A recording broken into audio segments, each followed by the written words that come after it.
Hello, children. It is I, Count Frankula. Now, I know what you are thinking. This guy, he appeared out of a puff of smoke. He wears a cape around the house. He must be a vampire. Well, I'll never tell. But excuse me while I enjoy my morning goblet of tomato juice. That's good. It's Halloween. It's my favorite day of the year. Halloween is a day that is weird and scary, but most of all, fun. Well, this year we all know it's very weird.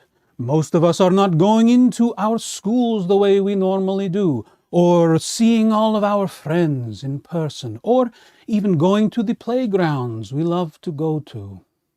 And it's certainly scary. We keep hearing about coronavirus this and COVID-19 that. You might not be trick-or-treating the way you normally do today. Or if you are, it might look very different. You know, the adults in your lives who love you, your parents, we wish we could make all of this go away for you, and we cannot. But we can have a little fun, including some songs and rhymes and Halloween stories. Who's ready for a Halloween story? I thought you were. We're going to go to the library in my castle. Don't worry, it's not very far. Here we are. Hello. Isn't this a good place to read some scary stories? Wait a minute. Something's buzzing. What's going on here? Oh, it's my phone. Hello? Yes? What? Slap a nectarine? That doesn't make any sense. You're crazy. Goodbye. Slap a nectarine. What on earth does that mean? Oh, you know what? I bet he meant Happy Halloween. It's like a game of telephone, where you whisper a secret to a friend, and they whisper it to the next friend, and they whisper it to the next friend, and you go all around in a circle. But when it gets back to you, that message isn't the same anymore. Sometimes we hear the wrong thing. And that's what this story is about. It's called Skeleton for Dinner. Ooh, look at that. You can kind of see through the book. Even my books are ghostly. All right. Now, when I read books, sometimes people have a problem understanding my natural Transylvanian accent. But this is not a problem, because I have spent several years with a vocal coach, and I have developed the perfect impersonation of a mild-mannered librarian with a slight Canadian accent. It's amazing. I should win an Oscar. You'll see. Okay, let's get down to business. Me. How's this voice? Pretty amazing, huh? Skeleton for Dinner by Marjorie Coiler and illustrated by Will Terry.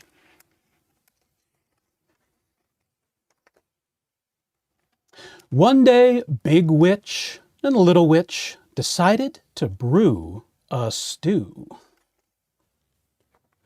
They added all their favorite ingredients, shark fins and snake skins, spider silk and centaur's milk, catfish whiskers, and banshee blisters.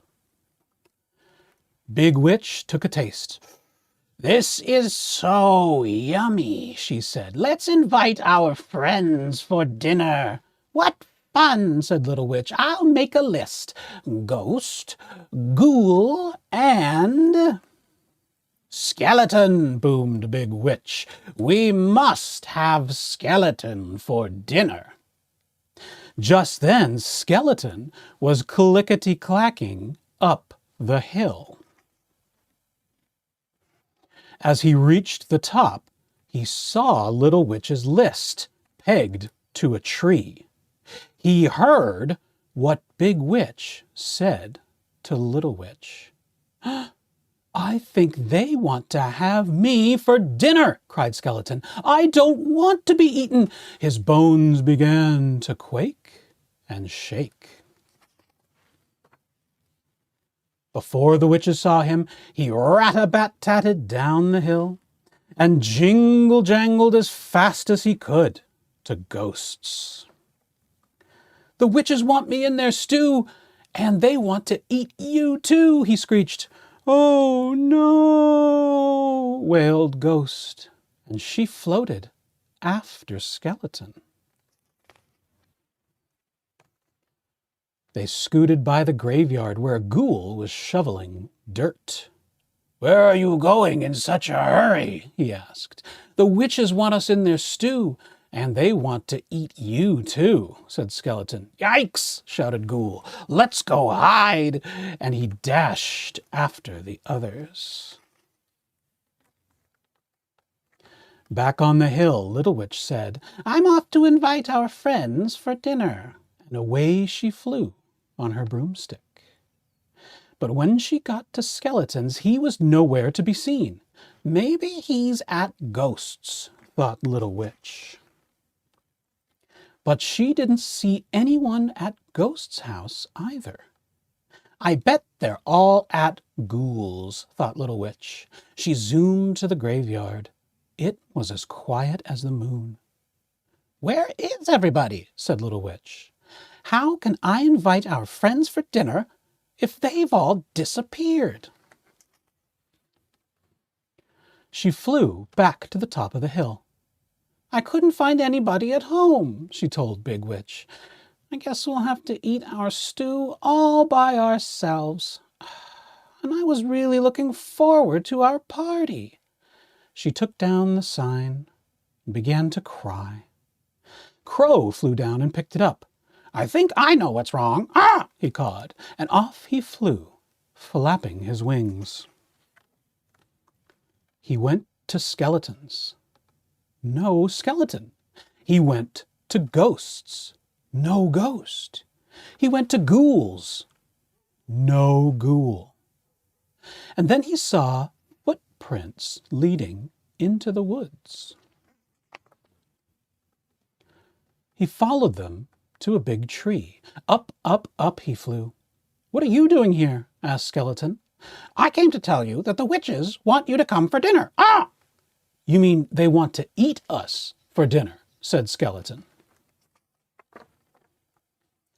No, they want to have you for dinner, said Crow. That means, invite you for dinner.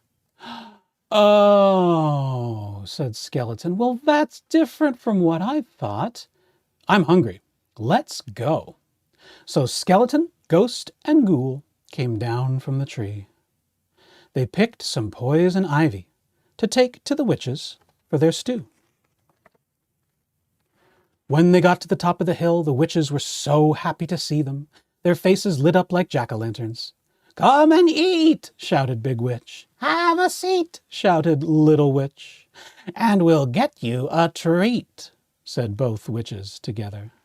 It looks so yummy, said Skeleton, that I wish I had a tummy. And they all had fun eating the witch's stew together. Oh, I like that book. Don't you? That's a nice one. Little Witch, Big Witch. Do you kids know any witches? I, of course, know some witches. And there's one witch. She has a saying she's always repeating, and I like it a lot. It goes a little bit like this. A mean old witch with my hat, and I ride on my broom with my cat. My nose is pointy and my chin is too. You better watch out, 'cause I might scare you. I'm a mean old witch with my hat, and I ride on my broom with my cat. My nose is pointy and my chin is too. You better watch out, 'cause I might scare you. I'm a mean old witch with my hat. Boo! She always gets me with that boo. How scary. All right, our next book is coming right up. This book is about feeling left out and feeling different. It's a terrible feeling, isn't it? Well, let's check in with a pumpkin who feels left out. This book is called Stumpkin.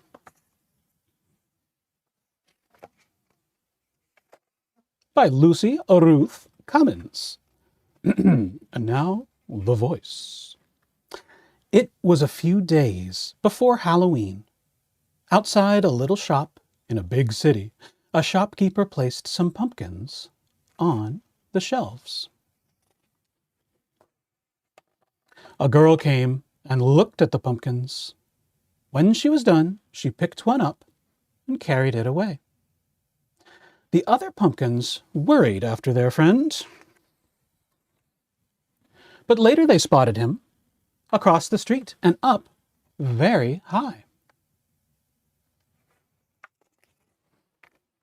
He was a jack-o'-lantern. Beneath his lovely stem he now had 2 triangle eyes, a nose, and a giant toothy smile.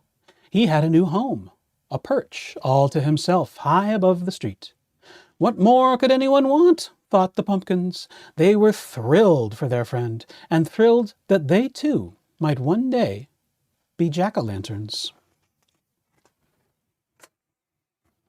They were all happily lost in thought, imagining themselves as jack-o'-lanterns, when one pumpkin realized something was very wrong. Who were they all looking at? Poor little pumpkin. Poor little stemless pumpkin, with just a stump, not a stem. Poor little Stumpkin. Still, there was plenty to like about Stumpkin. He was a handsome pumpkin, as orange as a traffic cone. He was as big as a basketball and twice as round. Stem schmem, who knows? Some people might even prefer a stemless pumpkin. Days passed, and more people came. Some pumpkins left. Some pumpkins stayed.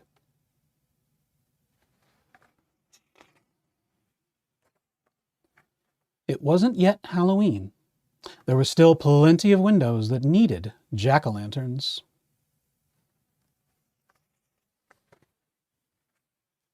Who would be lucky enough to take home Stumpkin? As orange as an orange, as big as a basketball, round. He was very nearly the perfect pumpkin, very nearly, truly.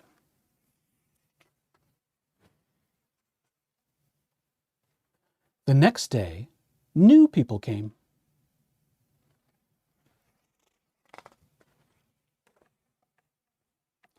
And the shopkeeper's cat settled on Stumpkin's smooth top. Then it happened.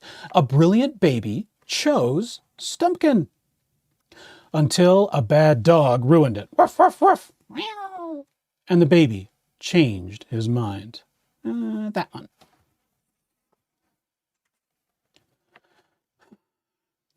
Oh well, thought Stumpkin.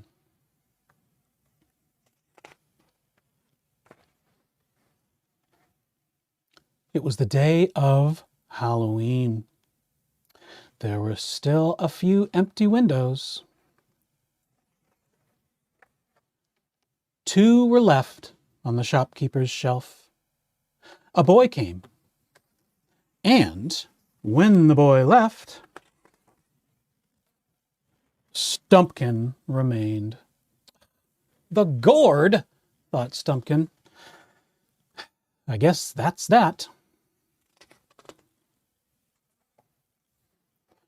It was Halloween night, and the shop had closed. There were no more days left. There's the gourd.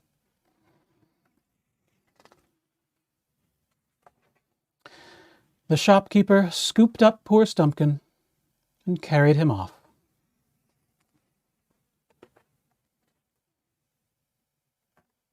Is this the end for Stumpkin?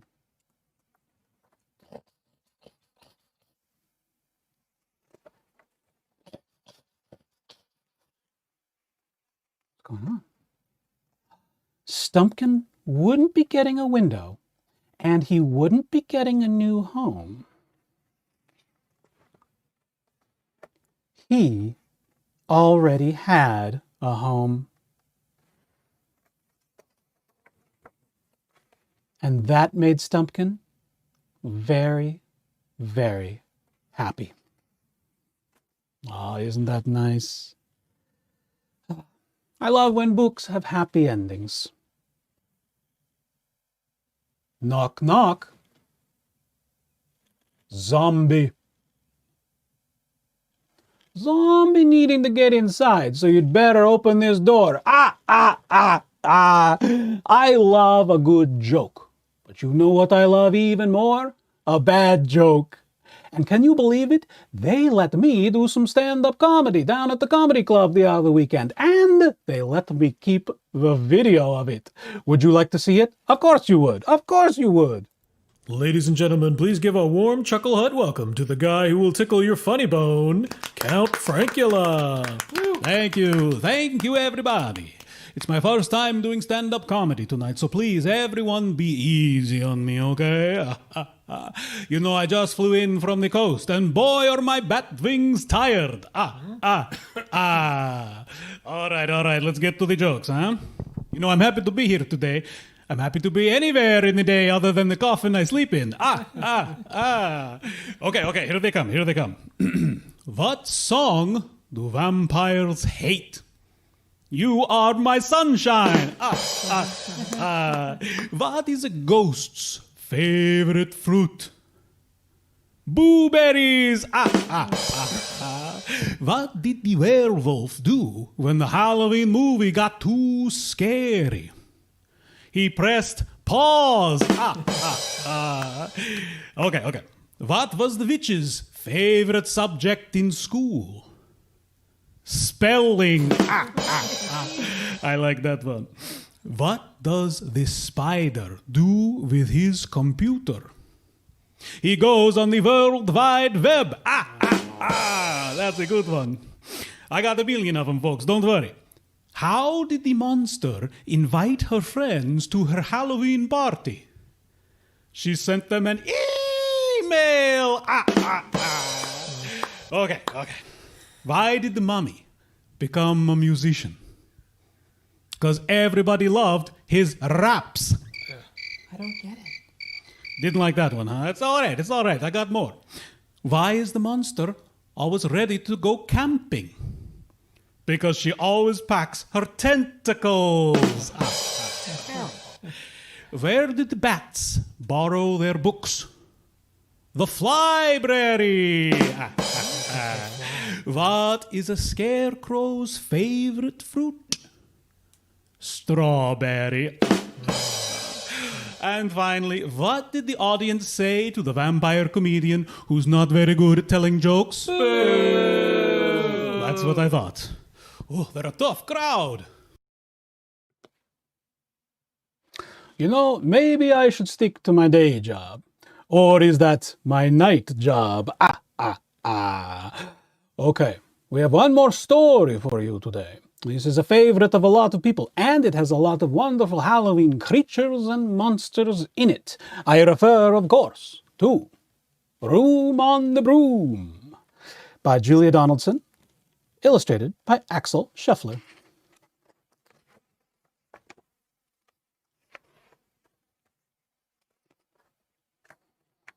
The witch had a cat and a hat that was black, and long ginger hair in a braid down her back.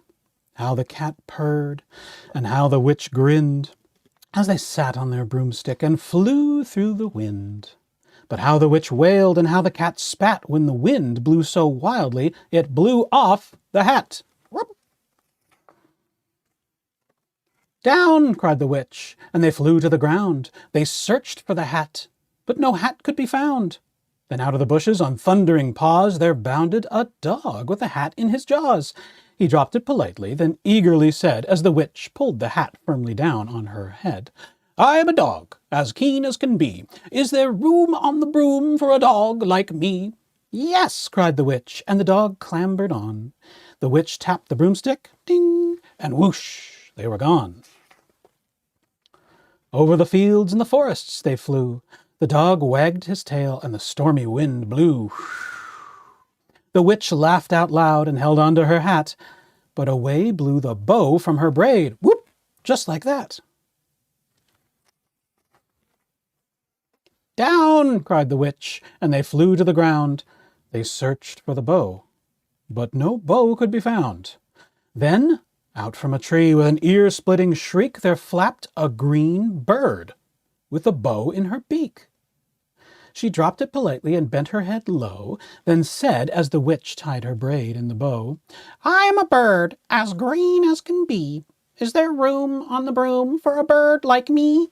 "Yes," cried the witch. So the bird fluttered on. The witch tapped the broomstick, ring, and whoosh, they were gone. Over the reeds and the rivers they flew. The bird shrieked with glee, and the stormy wind blew. They shot through the sky to the back of beyond. The witch clutched her bow, but let go of her wand. "Down!" cried the witch, and they flew to the ground. They searched for the wand, but no wand could be found.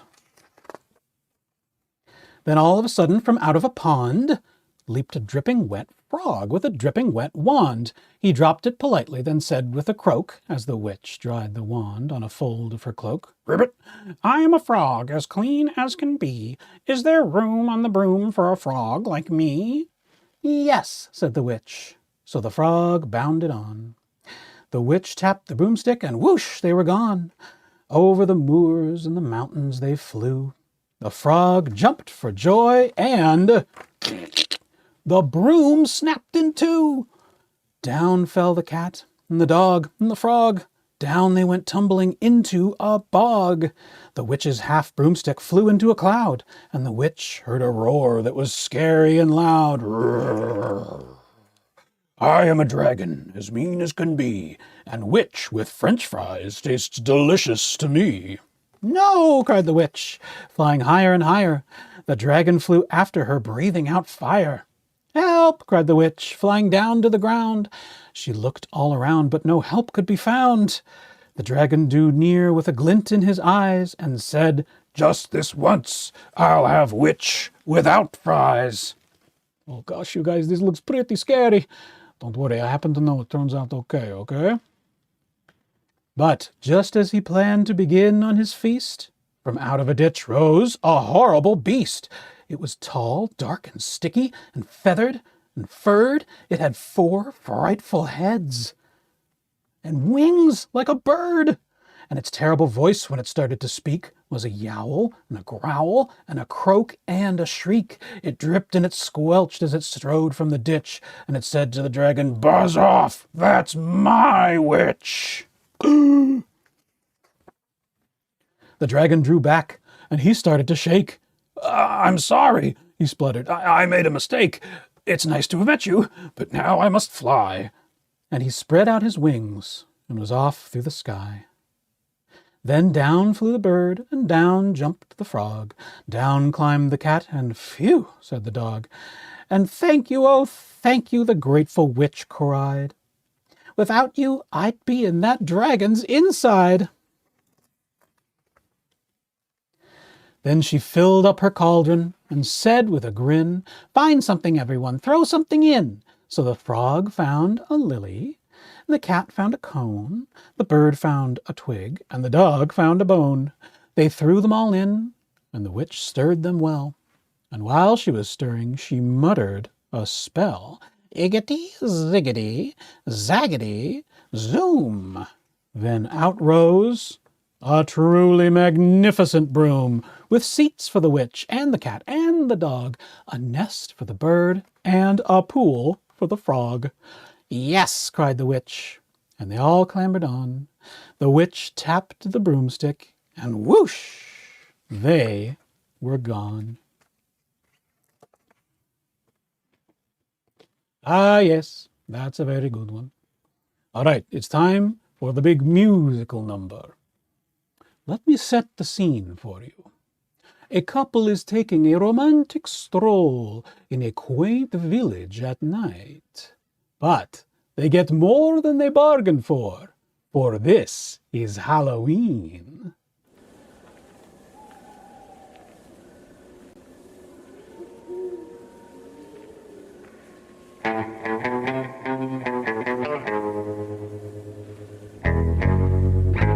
One little skeleton jumping up and down, jumping up and down, jumping up and down.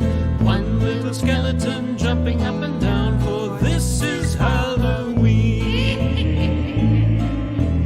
Two little witches flying through the air, flying through the air, flying through the air. Two little witches flying through the air, for this is Halloween. Three little pumpkins sitting on a wall, sitting on a wall, sitting on a wall. Three little pumpkins sitting on a wall, for this is Halloween.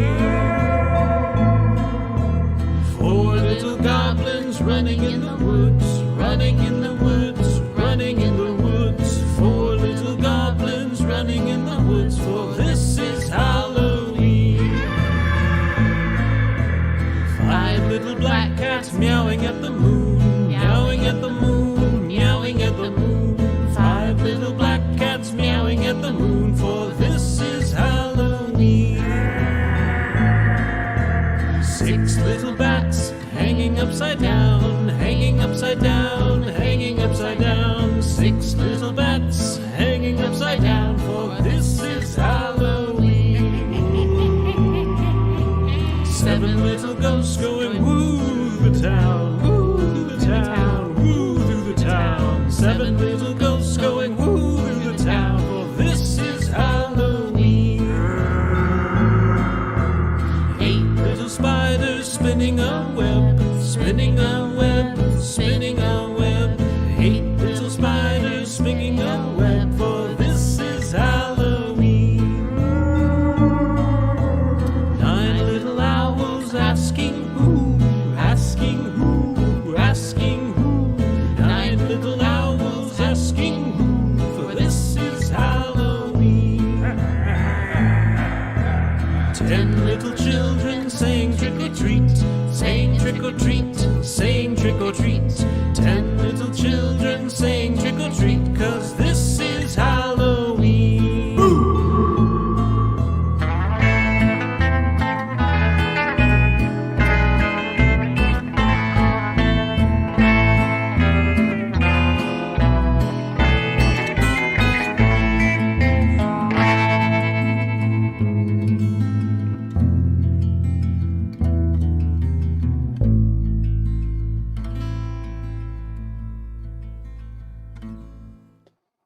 Well, my friends, I hope you had a good time today. And I hope this is not the end of your Halloween festivities, whether you're carving jack-o'-lanterns or doing crafts or taking part in a Halloween parade, socially distanced, of course. Or, however you get it, candy. I hope it's a wonderful day for you. I know this has been a tough year, but I can count on every one of you to keep the Halloween spirit alive. Or if not alive, perhaps undead. Thank you for joining me, and goodbye.